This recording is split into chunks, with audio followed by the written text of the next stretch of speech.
हाँ जी, देखो बेटा, एक दो फॉर्मूले देख लीजिए। ये एक फार्मूला होता है J equals to I omega, जिसमें J क्या है, एंगुलर मोमेंटम है, I मोमेंट ऑफ इनर्शिया है और ओमेगा एंगुलर वेलोसिटी है।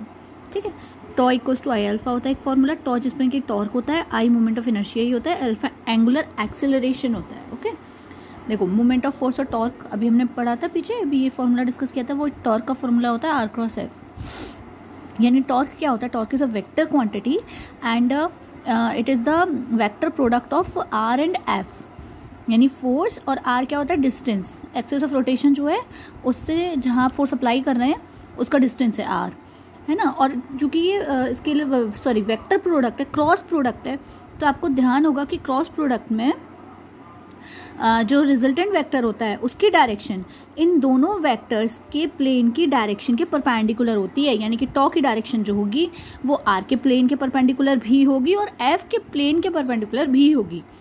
ठीक है, अब है relation between angular acceleration and linear acceleration.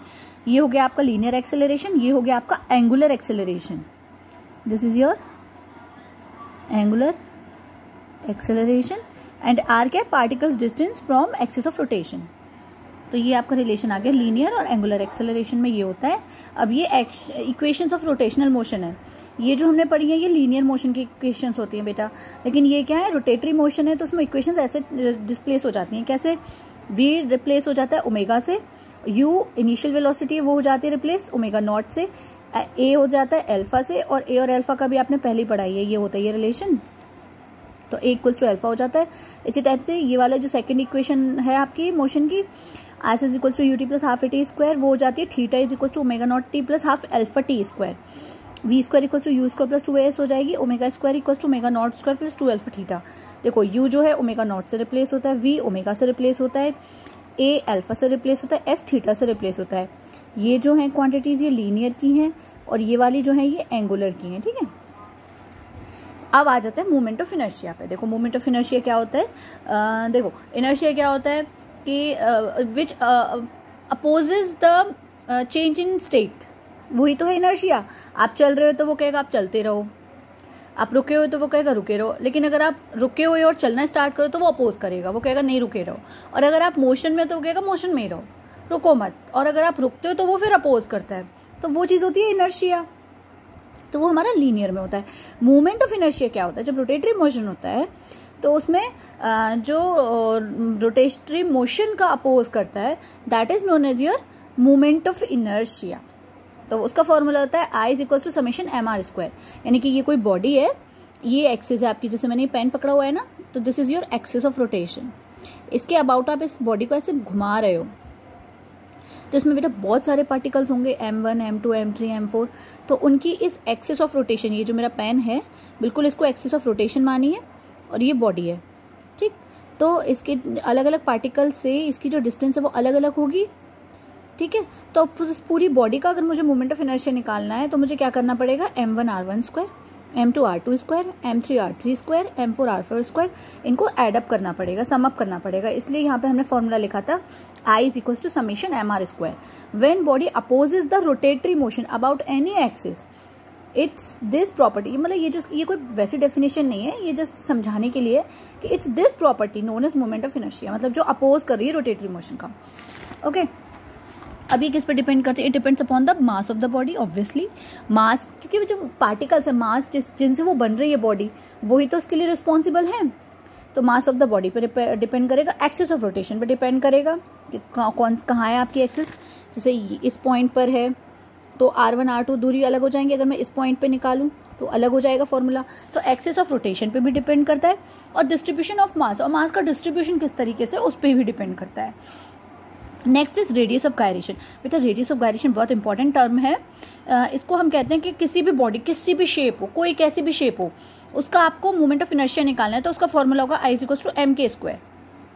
ठीक है, तो उसमें ये जो के है वही आपकी रेडियस ऑफ गायरेशन है। के मतलब कि जो एक्चुअल फॉर्मूला है उसको आप इससे कंपेयर करिए और उसमें जो के की वैल्यू निकल के आएगी that will be the radius of gyration.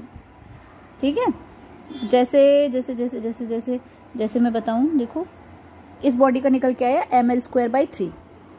ठीक है। तो अगर मैं इसे आई is equal to m k square से रिप्लेस करूँ, कंपेयर करूँ, आई इज इक्वल टू मेरा निकल के आया एम एल स्क्वायर बाई 3, तो इसमें एल स्क्वायर बाई 3 किसके बराबर है, के स्क्वायर के, तो के की वैल्यू हो गई under root l square by 3।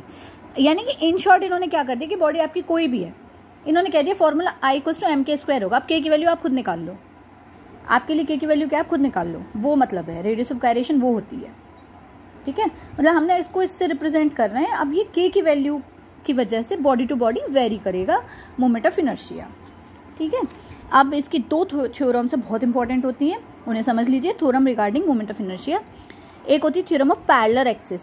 Parallel axis का मतलब क्या होता है कि आपको किसी भी बॉडी का उसकी सेंटर जो है, सेंटर ऑफ मास है, उससे होकर जाने वाली एक्सिस के अबाउट मोमेंट ऑफ इनर्शिया पता है, ठीक है। जैसे ये एक्सिस इसकी सेंटर ऑफ मास से जा रही है, इसके अबाउट आपको पता है कि भाई इस पूरी बॉडी का मोमेंट ऑफ इनर्शिया ICM है, ये आपको पता है, आपने निकाल लिया है, क्योंकि इससे निकालना फॉर्मूला से इजी होता है सेंटर ऑफ मास के अबाउट।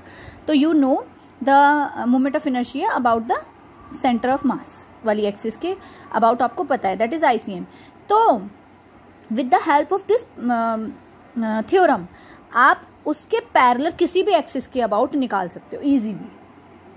आपके लिए जैसे आप इस एक्सिस के अबाउट निकालना चाह रहे हो तो आपको बहुत मेहनत करने की जरूरत नहीं है, वापस से आपको I is equal to M are square formula लगा के एक एक पार्टिकल के लिए निकाल के करने की जरूरत नहीं है।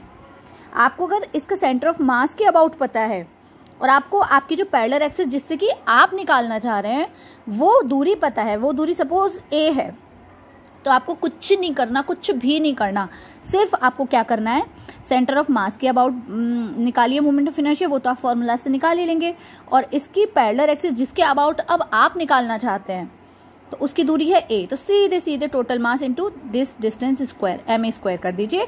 आपको ये जो मोमेंट ऑफ इनर्शिया I निकल कर आया है वो इस एक्सिस के अबाउट है, ठीक है। तो ये इसमें हेल्प करती है। जैसे कि ये आपकी थिन रॉड है, ठीक है, इसका सेंटर ऑफ मास यहाँ है, इसके अबाउट आपको पता है moment of inertia ml square by 12 होता है। कुछ स्टैंडर्ड्स हैं जो हम पता है, आपको भी लिस्ट पता होगी, अगर नहीं पता तो मैं अपनी बुक से फोटो दे रही हूँ।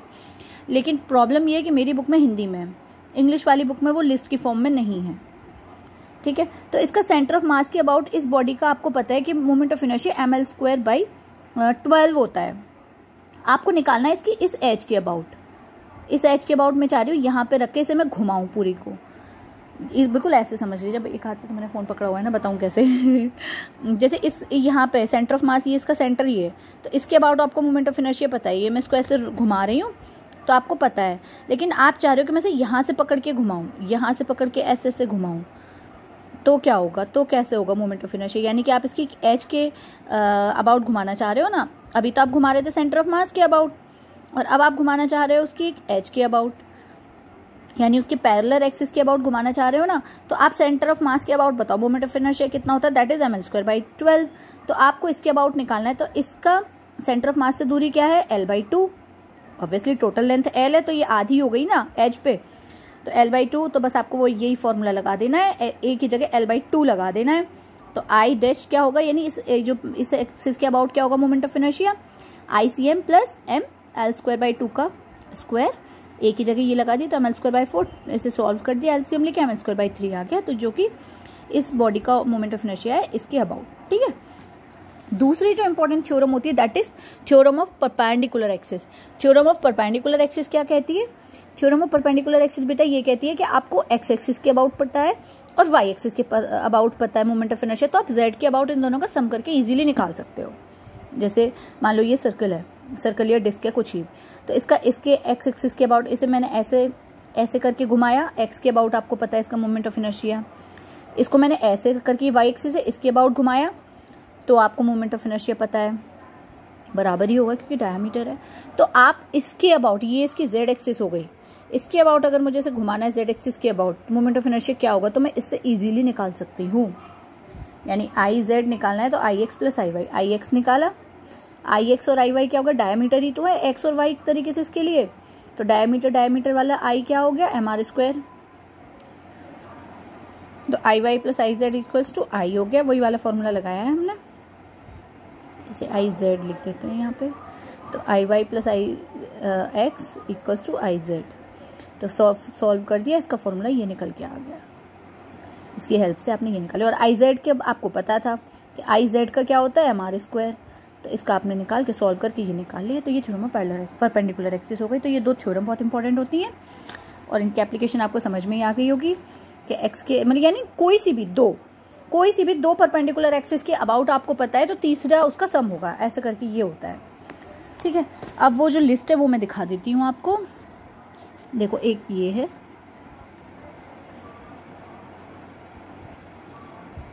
ये सर्कुलर रिंग के अबाउट है, रेडियस उसके डायमीटर के about half m are square. ठीक है, ये वही है जो मैंने भी आपको दिखाया करके। और ये सॉलिड डिस्क का उसके डायमीटर के अबाउट मोमेंट ऑफ इनर्शिया। ठीक है, और ये आ गए कुछ सर्टेन शेप्स का मोमेंट ऑफ इनर्शिया। देख लीजिए, अगर थिन रॉड है तो उसका इस एक्सिस के अबाउट बेटा ml²/12 होता है, जो भी हमने यूज़ किया था फॉर्मूले में। और अगर कोई रेक्टेंगुलर प्लेट है, ये जैसे रेक्टेंगुलर प्लेट है ना, तो इसका इसके अबाउट पता है, इसके अबाउट पता है, तो इसके जो सेंटर से जाने वाली है उसके अबाउट आप निकाल लोगे। वैसे इसका रेक्टेंगुलर प्लेट का उसकी एक्सिस के मतलब जो सेंटर ऑफ मास से होकर जाने वाली एक्सिस है उसके अबाउट ये होता है L² + B²/12। ठीक है, ऐसे ये है। सर्कुलर रिंग का ये होता है, MR² होता है। सबसे ईजी सर्कुलर रिंग का होता है।